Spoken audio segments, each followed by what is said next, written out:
pollution, ce n'est pas bon. Il faut tous faire attention. La pollution, ce n'est pas bon. Il faut tous faire attention. Qu'elle soit atmosphérique, elle n'est pas sympathique.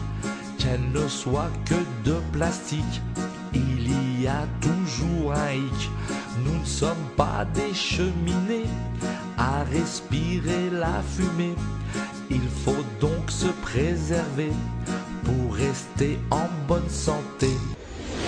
Préoccupant par son rythme, alarmant par son ampleur, le déclin de la biodiversité du globe menace la survie de toutes les espèces, y compris la nôtre. Des grands singes aux baleines en passant par les abeilles, on estime qu'une espèce animale sur 3 est aujourd'hui menacée de disparition dans le monde. Et la flore n'est pas épargnée, puisqu'un 5e des espèces végétales sont elles aussi au bord de l'extinction. Depuis 1990, ce sont 239 millions d'hectares de forêts naturelles qui ont disparu, soit presque 4 fois la superficie de la France. Inquiétant.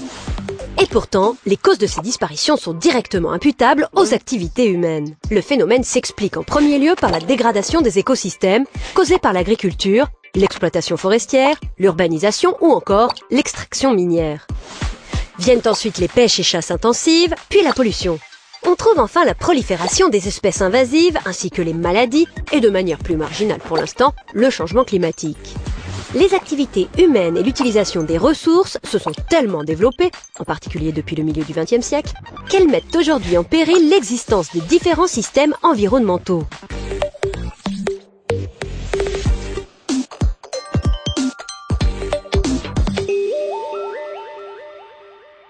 Aux Philippines, l'un des pays d'Asie les plus exposés aux catastrophes, les dangers sont innombrables. Mais les gens ont appris à leurs dépens que la prévention atténue l'impact des catastrophes. Murs de protection, habitations résistantes aux tempêtes, préparation au séisme, carte des risques établie au moyen de la technologie GPS la plus récente leur donnent la possibilité de s'en sortir.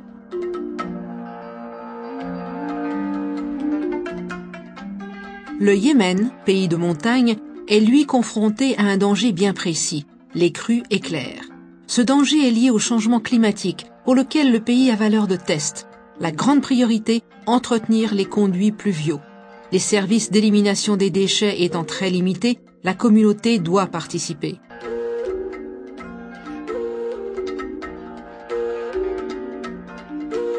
La Mongolie, au centre de l'Eurasie, connaît des hivers terriblement rigoureux. Il arrive que des troupeaux entiers disparaissent lors de tempêtes de neige. Pour réduire l'impact de cet aléa, les volontaires parcourent d'immenses distances pour collecter des moutons et des chèvres auprès de propriétaires prospères qui les donnent aux populations vulnérables. Au Rwanda, la Croix-Rouge gère un programme d'élevage extrêmement utile pour les habitants des villages pauvres de l'Est du pays. Ce programme a des retombées vitales, excédent de lait et recettes, production de fumier et de plus en plus de veaux. Un autre risque menace le Rwanda, le volcan Nyiragongo. Une triple menace pèse sur les habitants du Swaziland, la sécheresse, les pénuries alimentaires et le VIH.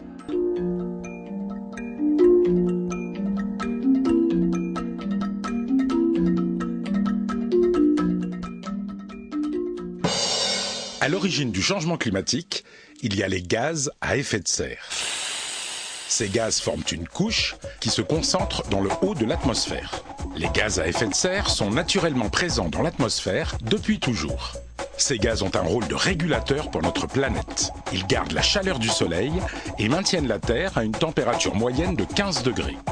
Sans eux, il ferait très froid, environ moins 18 degrés.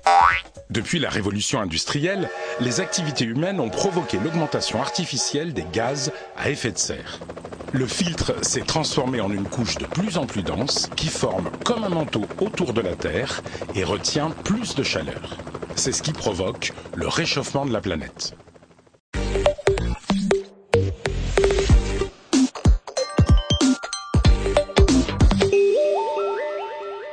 D'après les scientifiques, la température moyenne de la Terre devrait augmenter de 1 à 5 degrés d'ici 2100. 5 degrés, ce n'est pas énorme, me direz-vous. Détrompez-vous. Depuis la fin de la dernière ère glaciaire, il y a 10 000 ans, et aujourd'hui, la Terre s'est justement réchauffée de 5 degrés. Le réchauffement de la planète modifie les équilibres naturels. Température, régime des vents et des pluies, biodiversité, acidité de l'océan. Dans l'hypothèse la plus pessimiste, les océans auront grimpé de 82 cm d'ici la fin du siècle. 700 millions de personnes devront quitter leur logement et trouver refuge ailleurs. L'augmentation de la température moyenne de la Terre accentue l'évaporation de l'eau. Le cycle de l'eau se modifie, avec pour conséquence plus de pluie au nord et de sécheresse au sud, et des événements climatiques extrêmes plus fréquents. Le réchauffement de la planète va aussi avoir des effets sur notre santé. Certains insectes, comme le moustique tigre, apparaissent dans des régions où on ne les avait jamais vus. Des maladies tropicales se développent dans plusieurs pays du monde. C'est le cas du chikungunya ou de la dengue. Les déserts gagnent du terrain, comme au Kenya ou en Tanzanie. La biodiversité est menacée. 20 à 30% des espèces végétales et animales de la planète risquent de disparaître à court terme, soit environ 20 000 espèces par an. Et il n'y aura pas de super-héros pour nous sauver. Pour éviter ce mauvais scénario, chacun de nous peut et doit agir. Voici comment. La première chose à faire est de limiter les émissions de gaz à effet de serre. Pour cela, nous devons réduire la production et la consommation d'énergie fossile, comme le gaz, le pétrole ou le charbon. Dans le même temps, il faut continuer à développer les énergies renouvelables, le solaire, l'éolien, l'hydraulique, la géothermie, les biocarburants, mais aussi lutter contre la déforestation tropicale. Nous devons également encourager la rénovation des habitats et la construction de bâtiments bioclimatiques très économes en énergie, ou encore privilégier les transports en commun et les transports partagés. Nous pouvons aussi limiter tous les gaspillages de la vie quotidienne, eau, énergie, déchets ménagers et industriels. Enfin, nous devons nous adapter à la hausse des températures et à la modification du climat. Certaines cultures qui demandent trop d'eau pourront être remplacées par d'autres, mieux adaptées au climat. Voici quelques idées à appliquer au quotidien qui peuvent faire la différence pour alléger le poids que nous faisons tous peser sur les épaules de Dame Nature.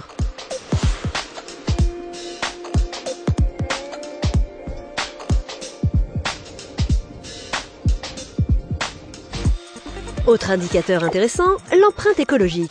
De quoi s'agit-il ? C'est un outil d'évaluation qui permet de calculer précisément la pression exercée par l'homme sur les ressources naturelles. De savoir, par exemple, quelles surfaces terrestres et maritimes sont nécessaires pour produire tout ce dont nous avons besoin, comme notre nourriture, les combustibles, les terrains nécessaires aux constructions, ainsi que l'espace nécessaire à absorber nos déchets. Eh bien, le résultat n'est pas joli. La pression que nous exerçons chaque année sur les écosystèmes est telle qu'il nous faudrait quasiment 1,6 planète Terre pour subvenir à tous nos besoins.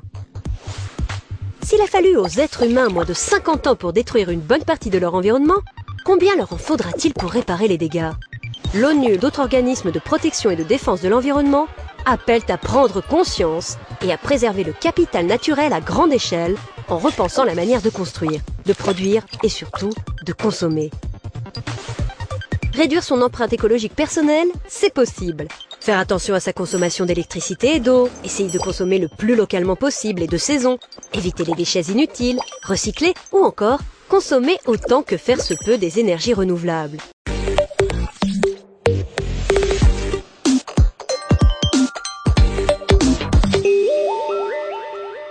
Chacun de nous a donc un rôle à jouer. Par nos actions individuelles et collectives, nous pouvons adapter nos sociétés et lutter contre le changement climatique. À nous d'être des super-héros. Un peu moins de détritus pour se dégager la vue. Elles sont plus jolies les rues, toutes propres qui l'eût cru. Quand les déchets sont triés, on peut tous les recycler. La terre sera ainsi préservée, on pourra toujours y danser. La pollution, ce n'est pas bon, il faut tous faire attention. La pollution, ce n'est pas bon, il faut tous faire attention. La pollution, ce n'est pas bon, il faut tous faire attention. La pollution, ce n'est pas bon. Il faut tous faire